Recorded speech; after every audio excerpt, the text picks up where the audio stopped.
দেখো তোমাদের সাথে একটা জিনিস শেয়ার করছি, দেখবে দাঁড়াও তোমাদের দেখিয়ে নি। এই দেখো আমি এটা, এই দেখো এটা খুলেছি, খুলে প্যাকেটটা খোলা হয়ে গেছে। এই দেখো তোমরা চিনতে পারছো নিশ্চয়ই, এটা হচ্ছে ব্যাগ পেয়েছি একটা, মানে ব্যাগ পেয়েছি বলতে কি আমার মেয়ে বার্থডেতে এই ব্যাগটা পেয়েছে। তুমি দেখো ব্যাগটা এত সুন্দর আছে, এত গ্লেজ দিচ্ছে না, যে কোনো পার্টিতে বা অনুষ্ঠানে এই ব্যাগটা খুব মানে ভালো লাগবে। সাথে দেখো স্টোনটাও রয়েছে। আর এটা হচ্ছে ব্যাগটাকে, দাঁড়াও এক হাতে তো খুলতে পারছি না, এই দেখো।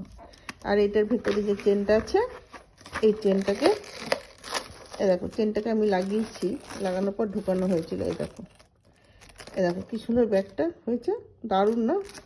আমার এত ভালো লাগলো, তাই আমি এটা ভিডিও করলাম, তোমাদের সাথে শেয়ার করলাম। দেখো কেমন হয়েছে, তোমরা বলবে হ্যাঁ কেমন হয়েছে। কি সুন্দর দেখো, চকচক করছে। আর এই তো স্টোনটা দেওয়াতে যেন আরও গ্লেজ বেড়ে গেছে, তাই না? চলো বলবে হ্যাঁ কেমন হয়েছে, ঠিক আছে।